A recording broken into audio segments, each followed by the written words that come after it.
राज ठाकरे हे नाव अख्ख्या महाराष्ट्राला ठाऊक आहे। आज घडीला विधिमंडळात त्यांची ताकद नसली तरी बाहेर त्यांच्या सभांना हजारोंनी गर्दी असते। गेल्या दशकभरापासून त्यांच्या पक्षाने टोलनाके, मराठी पाट्या, मराठी भाषा अशा वेगवेगळ्या मुद्द्यांना घेऊन राजकारणात कायम सक्रिय राहण्याचा प्रयत्न केला आहे।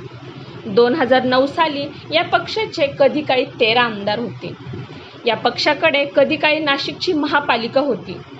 आज मात्र राज ठाकरे यांच्याकडे यापैकी काहीही नाही। या पक्षाकडे आज एकही आमदार नाही। पण असं असलं तरी आज देखील राज ठाकरे नावाच्या ब्रँडचं महाराष्ट्रातलं वजन काही कमी झालेलं नाही।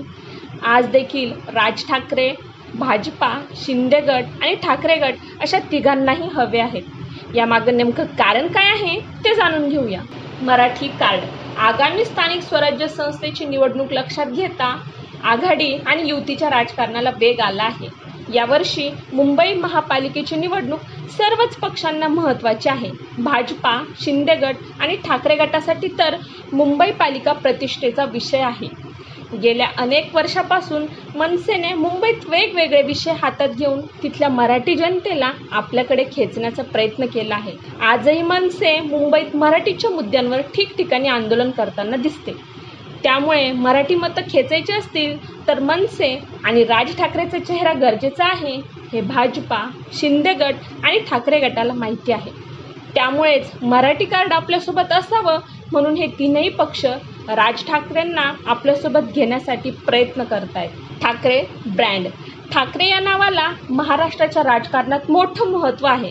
बाळासाहेब ठाकरे यांच्यानंतर ठाकरे घराण्यातील उद्धव ठाकरे आणि राज ठाकरे हे 2 नेते महाराष्ट्राला मिळाले।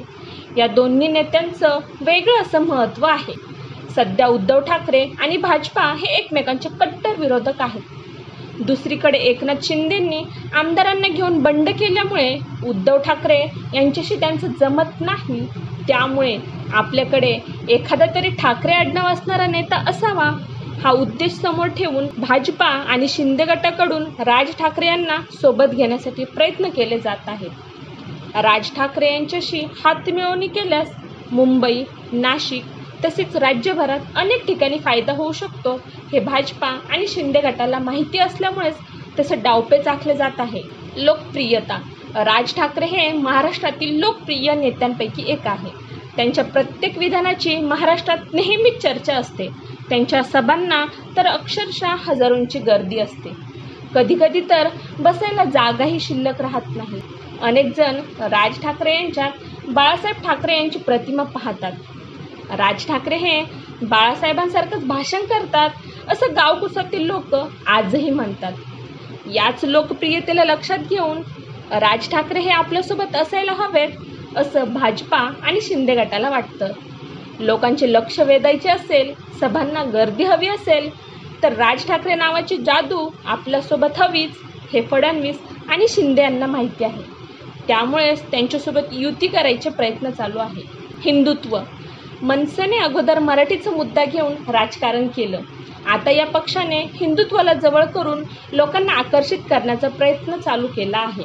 वैचारिकदृष्ट्या पाहायचं झालं तर ही विचारधारा शिंदे गट आणि भाजपाशी मिळती जुळती आहे। त्यामुळेच विचार जुळत असतील तर निवडणुकीत एकत्र येण्यास काय हरकत आहे असा विचार या नेत्यांचा आहे। विशेष म्हणजे राज ठाकरे सोबत आले तर फायदाच होईल अशी आशा शिंदे गट आणि भाजपाला आहे।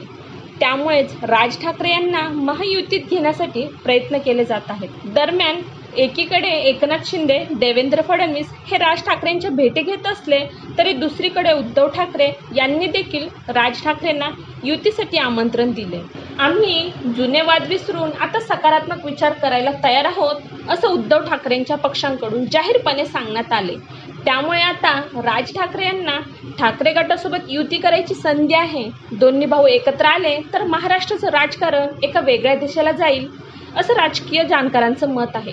त्यामुळे आता राज ठाकरे मात्र नेमकं काय करणार ते शिंदे भाजपासोबत जाणार की भाऊ उद्धव ठाकरे यांची हातमिळवणी करणार हे पाहणं तितकंच महत्त्वाचं ठरणार आहे।